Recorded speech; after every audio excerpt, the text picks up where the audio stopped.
I don't want to shred Wonder Woman 1984. I don't like attacking any movie. I don't feel like movies are made for me to attack them, but I just spent 2.5 hours of my life that I will not get back. And I want to say some things about this movie. And it will probably not make you happy if you liked it. So I really recommend you just leave a dislike and you take off now. If you want to unsubscribe because we disagree over this film, I'm entirely okay with that. But I would be doing a disservice to not only my audience but my own sense of self by not doing what I'm about to do. I made a joke halfway through watching this movie where I said it is the Superman Returns of the DCEU. And if you remember the blowback to Superman Returns back in 2006, you know exactly what I'm talking about. This movie does not know what it is. There will be spoilers, by the way. There are going to be a lot of spoilers. This movie does not have a message. It has an idea of a message that it wants to send, and that idea is actually really good. But the way that it goes about it is utterly garbage. This movie is 2.5 hours long. It doesn't need to be longer than maybe 1 hour and 45 minutes. There is so much weird exposition in this film that it is written like it's presented like a comic book. Oh, that's right, because Jeff Johns and Patty Jenkins wrote the screenplay along with the help of I believe, the guy who wrote The Expendables, which I love the Expendables movies, but the script is not the reason why I like those movies. This story is interesting, but it's handled so terribly. And I mean, just like the pacing, the editing, it's just, what the hell is going on here? There is a lot to really get through, but first let me talk about what I do like about the movie, which is quite a bit. For one, I love Gal as Wonder Woman. I think she's a great job. I really would love to see her come back and do Wonder Woman 3 without Patty Jenkins.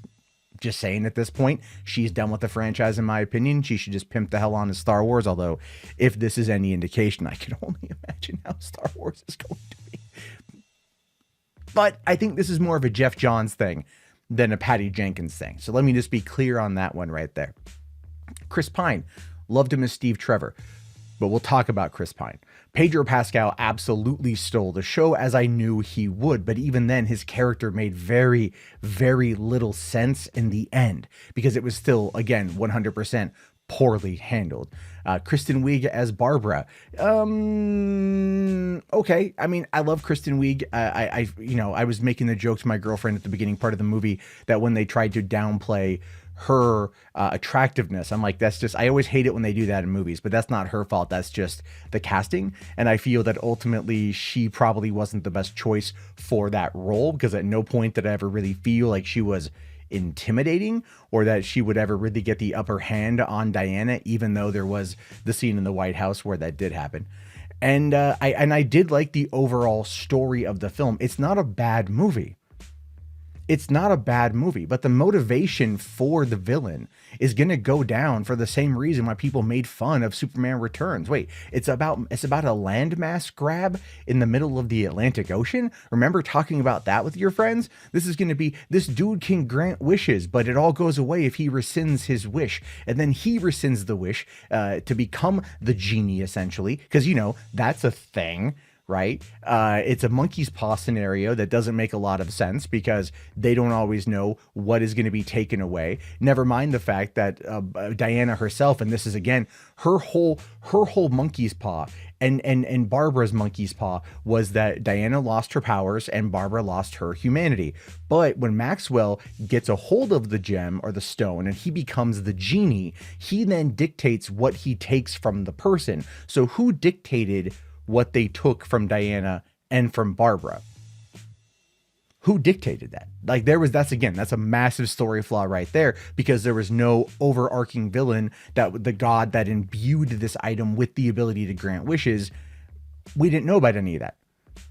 Now, they told us bits and pieces throughout the movie, but it was structured in a way that just felt like it should have been more of a natural exposition versus telling us what it was. There were so many things that just made no sense in this movie, like how Maxwell was able to even wield that particular power specifically. I know there's a scene where he tried to explain it to that guy in the Middle East, who he tried to go, oh, but I can dictate what it is, and this is what I want, and blah blah blah blah blah. And then, okay, but it still didn't do enough to fully explain the idea of everything he was doing.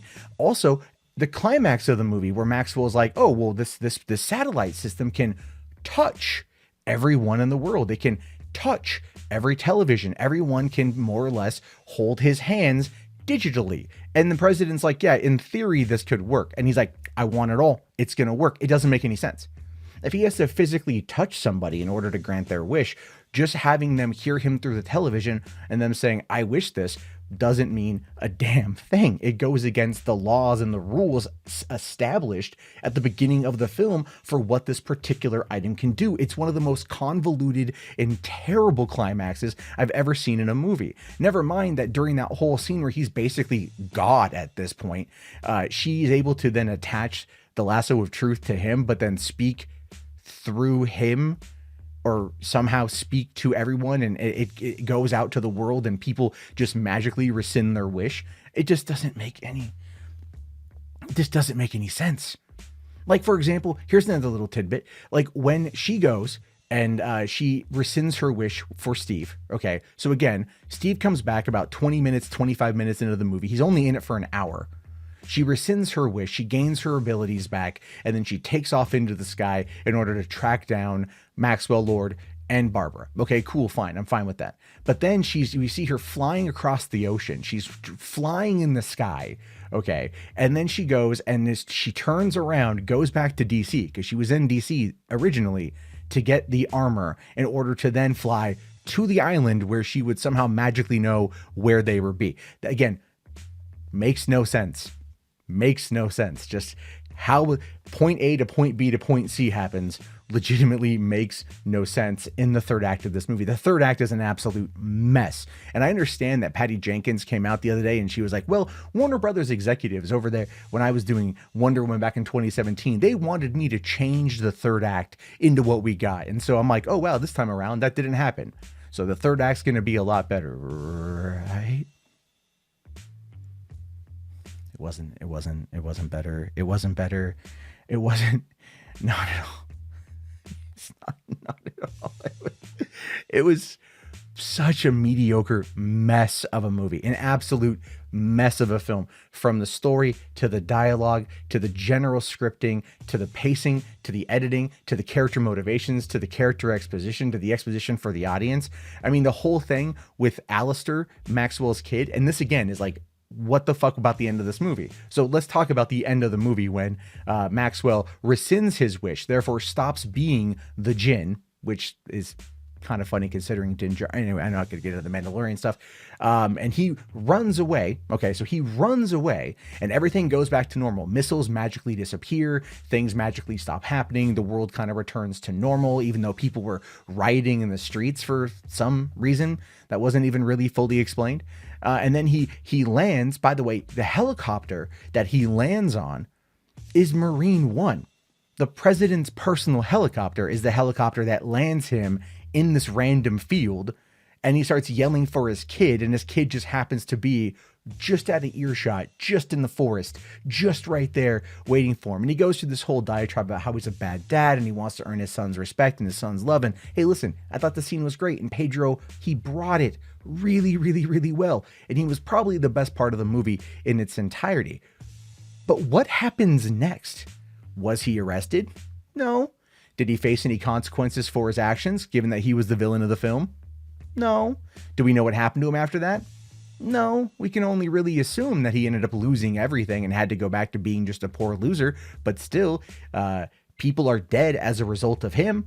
People are dead as a result of his actions. His actions were clearly criminal. Even though everything kind of returned to normal in the end, it still had consequences. And there was literally nothing that we saw happen to the villain of the movie. Literally nothing. His son said, "Daddy, I love you." And that was his punishment, his penance, so to speak. I am flabbergasted that this is what people would have paid for. I am glad I didn't pay for this outside my membership. I am legitimately glad. If I would have paid for this, like taken my family to go see this movie, I would have just been absolutely furious at paying this kind of money. This movie was this is a streaming movie if there ever was one. Warner's, I think, realized that this 2 hour and 31-minute mess of a film was just going to end up hurting them. The critical score, which I thought was a little bit unfair, going into it, I'm like, oh man, they're really attacking this movie. It started off at like 80 some percent. Now it's down to 69% after watching it. Oh my God. Like, oh my God. Like the response to this movie, I think might potentially even hurt Patty Jenkins standing at Lucasfilm. If you recall, Josh Trank was going to do the Boba Fett movie after doing Fantastic Four. Simon Kinberg got him the job, and then Fantastic Four had its absolute shit show, and he was quietly removed from the project. I have a feeling that Patty Jenkins might be quietly removed from Rogue Squadron, and that might just go on the back burner and end up being replaced for the 2023 film. I'm just saying, it's like, this is the kind of movie that is so perplexing that we don't need a Snyder cut where we need a longer version to better tell the story. What we need is the anti-Snyder cut, where it actually condenses the story by about a solid hour, allows for a better process of exposition, better pacing, better timing, and gives us overall better performances from the way that the performances are cut down. Leave Pedro Pascal, like 100%. Leave Diana, they were great. Leave Chris Pine. But there's so many other little things that could just be trimmed and cut here and cut there. And this goes to show you predominantly what happens when you've got Jeff Johns, who is not a cinematic guy. It's a comic book guy working with Patty Jenkins, trying to run away from looking and feeling like a Snyderverse film, which is exactly what it tried to do. If you go back and even watch oh my God, the stupid mall scene at the beginning of the movie, where it's like, oh, hold on, let me just throw my tiara, and that's gonna, like, take out all of the security cameras, as if they're not already recording to VHS tape at the security office. Like, those kind of things that we know exist. And then it's like, well, we don't know what this was. I mean, no one there saying what they saw. A crowded mall. Did not see her fly around on a lasso made of light and like take out bad guys and stuff. Like, it made no sense. It made no sense. Nothing about this movie felt like it should have been set in 1984, outside of just wanting to have a 1984 aesthetic. There was barely any 80s music that I could recall being in the film. Nothing that felt like it was fundamentally 1980s. You could have set this movie prior to Batman v Superman, and then just had it, have been the reason why Diana wants to kind of like turn away from man in all that time before meeting up with Batman and Superman. But here it's like, no, at the end of it, she's like, oh yeah, I'm gonna run into the guy who's Steve's body. Okay, even that whole thing. Oh my God. Right. When they brought back Steve, he just took over somebody else's body. He quantum leaped into somebody else's body. And then like she meets that guy and she's like, oh yeah, like, I'm like, oh, is she gonna go hook up with him? Like, hi, my name's Diana. I've been to your place. I know what you smell like, and I'm pretty sure I can guess the size of your thing. Like, there was so much here that just didn't make sense. And there was so much here that was so poorly executed that I'm glad I did not pay full ticket price to see it. I will watch this movie maybe once in a decade. I will watch this movie maybe once in a blue moon. If I'm feeling like I just want to put it and watch it, I will fast forward to the parts I like, which, by the way, you have the opening mall action sequence, and then it took another hour to get to the Egypt sequence, which, let's not even get into the whole thing with the invisible jet, which she's like, hold on, let me pull some Hogwarts Wingardium Leviosa stuff, or, put my cloak of invisibility over this jet that I've only done once before when it was on a coffee cup and I lost the coffee cup. Har, har, har, har, har, har. And we're going to fly on like on a single tank of gas with a fighter jet from DC to Cairo. I understand the concept of suspension of disbelief, but there's only so far you can put it. If the concept of the Snyderverse, of Zack's films, were to ground it in reality to the best of their ability, while still showcasing her abilities and what she's able to do, that's what we got in the first Wonder Woman movie, and it worked very well. What we've gotten here is not that in the slightest. This is like the anti-Wonder Woman movie. Like, I cannot believe that this is what made it through. I'm like, this is like the Last Jedi levels of bad. You know what I mean? Where like there's elements of it that are good, but like the overall package is leaves you so wanting more that it's just like there's a reason why. Like I was surprised today when I'm on Twitter and people were shredding this movie, and I'm like, people that I know were shredding this movie that I thought were really gonna like it, and I'm like, it can't be that bad, can it? So I watched Soul first, and then tonight I watched Wonder Woman, and I'm like, oh my god, no, it's pretty bad. Like it's pretty bad. Like this is not. Watch it. You might have a difference of opinion than me, but it's like as a screenwriter and a filmmaker myself, I look at this and I'm like, I don't see how this was like no one told them this was a bad idea. Now you know why it's on HBO Max. Now you know why it's on HBO Max. This movie would have not grossed $1 billion. This movie would have made less money than the first one. 100%. Theatrically, if it would have been a standard release like we got with the first one, it would have absolutely failed to beat the last movie in its gross. 100%. It's just nowhere near as good as the last one. There was no emotion behind it. There was emotion from Diana, sure, like in the whole thing with like her and Steve, but like you didn't really feel anything that you felt going into it. Like the background setting of World War I worked really well for Diana's journey in the first movie. What was the background setting here? Capitalism, greed is good sort of thing. I mean, I understand that Pedro was trying to model Maxwell Lord like after more of a Donald Trumpian type character, and I get that, but even that kind of fell flat. Even though he was great in the role, his overall performance, his overall character just was like, why? And just to be at the very end of that, to go like, I rescind it because of my kid. He wouldn't have cared at that point in time. He wouldn't have cared at that point in time. And no lasso of truth would have made him see any different. He wouldn't have cared. At that point, he was effectively God. He didn't care. But one overdrawn speech from Diana gets him to... No. Somebody should have walked up and put a bullet in his head, and that would have ended it. And yeah, we would have felt bad for Alistair not having a kid or not having a dad anymore. But that would have been like, you know what, maybe he would have been like adopted by someone who like knows Bruce Wayne or the Wayne Foundation or something like that. And then, you know, okay, he'd go off to a better life, or maybe he'd go with family who live out in Smallville. Who knows? They could have done something that would give this kid a bit of a better existence than like his dad, which again, still, let me go back to this and I'll wrap this up. The dad still faced zero consequences for his actions. Zero consequences for his actions. Zero. How do you have a villain that faces zero consequences? Like nothing. He faced nothing. That's just bad, guys. Anyway, I will catch a lot of crap for this. I will fully admit. But if you guys have a difference of opinion, I want to hear it. But this movie was, man, just honestly, Zack Snyder should feel glad that he's not attached to it outside of a producer credit.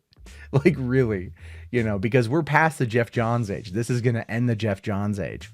And this Birds of Prey, man, that hurt. That hurt the brand more than anything else. At least the Snyder Cut's coming up in a couple months, and that should hopefully do something to redeem Wonder Woman, in my opinion. Not that she's been bad, and I wouldn't watch a third, I would, but still, the movie wasn't good. All right, guys, I'll talk to you all later. Leave your comments, leave your like or your dislike or your unsub. It's all good. I'll talk to you all later. Have a good night, and peace out.